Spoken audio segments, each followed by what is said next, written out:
大家好，我是小诺。莲藕一身都是宝，秋天的莲藕也是最养人。秋天我们要多吃莲藕。现在刚刚立秋，要说贴秋膘，那肯定是莲藕汤了。很多人炖莲藕汤都是直接下锅炖，其实是错误的，那样炖出来的莲藕容易发黑。今天给大家分享正确做法，炖出的莲藕汤，汤汁浓白又鲜香。跟着视频一起看看我是怎么做的吧。首先我们准备一只莲藕，现在这个季节正是莲藕刚刚上市的季节，莲藕特别的鲜嫩。我们先把莲藕放在一旁备用。早上买了2斤的排骨，想要贴秋膘少不了排骨。我们把买回来的排骨先倒入盆中，往里面加入1勺食盐，1勺面粉，下手先把它们抓拌均匀，抓拌至排骨上面裹上一层面粉，像这样黏黏的，再加入清水，把排骨上面的面粉清洗干净。食盐有杀菌消毒的作用，面粉有很强的吸附性，可以把排骨表面的脏东西给它吸附干净。洗净后将它控水捞出，再用清水给它清洗2遍，直到清洗排骨的水变得清澈为止。然后把排骨控水捞出，装入盘中备用。接着把排骨直接倒入锅中，加入葱段、姜片、料酒，焯水的3大件一样不能少。再加入清水没过排骨，大火烧开，给排骨焯水。水开后用勺子撇去上面的浮沫，这些浮沫都是排骨里面释放出来的血水，非常的腥。撇干净之后，继续用大火再煮5分钟。时间到了，用漏勺将排骨控水捞出，放入40度的温水中，把排骨清洗干净，洗去表面残留的浮沫。这里清洗排骨一定要用温水，不然滚烫的排骨遇到冷水，肉质就会收缩，做出来的排骨就会发柴，影响口感。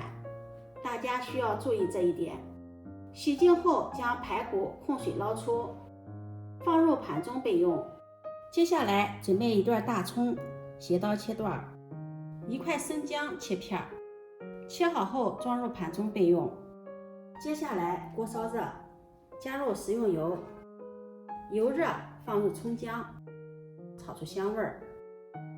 炒香后倒入排骨，用铲子快速的翻炒均匀，把排骨炒至表面微微发黄，再加入刚刚烧开的开水，水的量一定要一次加足，而且必须要用开水。用开水大家看一下，开水倒入锅中，汤汁立马变白了。这里不能加冷水，和清洗排骨一样，因为热胀冷缩的原理，加入冷水，热排骨遇冷就会收缩，肉质就会变紧、发硬、发柴，不好吃了，而且汤汁也不会浓白。烧开后加入1勺白醋，加入白醋既可以去腥，而且还可以使肉质吃起来鲜嫩，还能够加快肉质煮烂的速度。用勺子搅拌均匀，搅拌均匀后盖上盖子煮10分钟。10分钟后打开盖子，把葱姜挑出来不要，葱姜的香味已经释放出来了，再继续煮下去的话就会影响口感了，会有一股死葱的味道。上面漂浮的浮沫，这些都是油脂，介意的话可以用勺子撇去不要。然后将排骨和汤汁倒入砂锅中，盖上盖子，用中小火炖20分钟。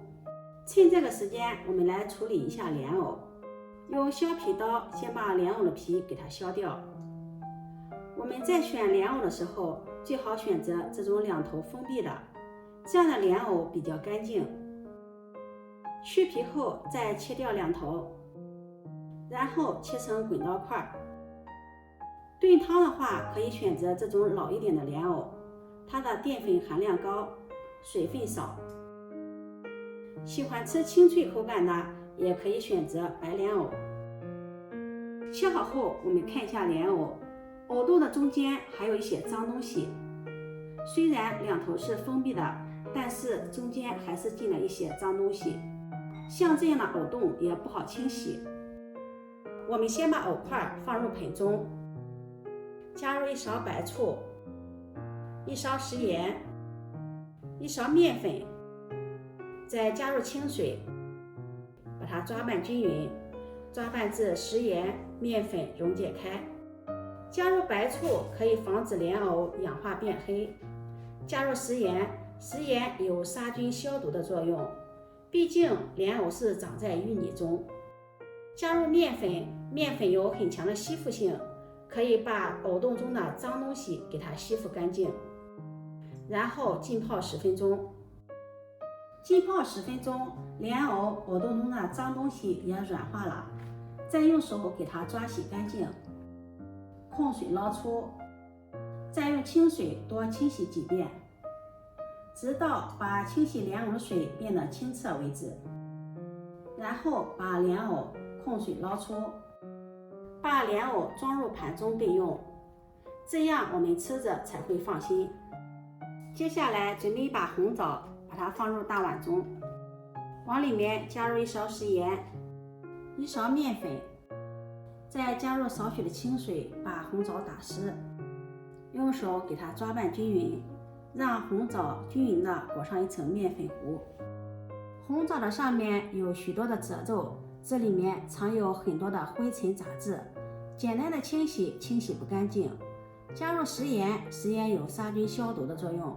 加入面粉，面粉有很强的吸附性，可以把褶皱里面的灰尘杂质给它清洗干净。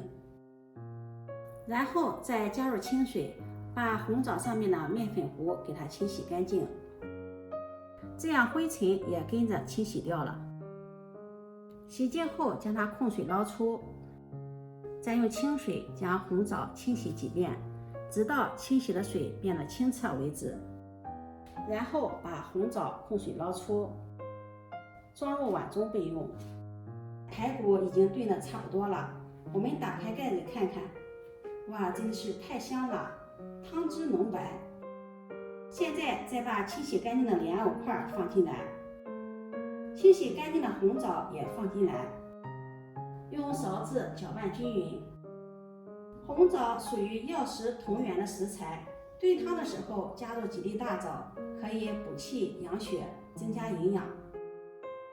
搅拌均匀后，盖上盖子再炖10分钟。10分钟后，我们打开盖子，往里面加入1勺食盐调味，其他的调料就不用加了，加多了调味料就会掩盖住莲藕排骨汤的鲜香味儿。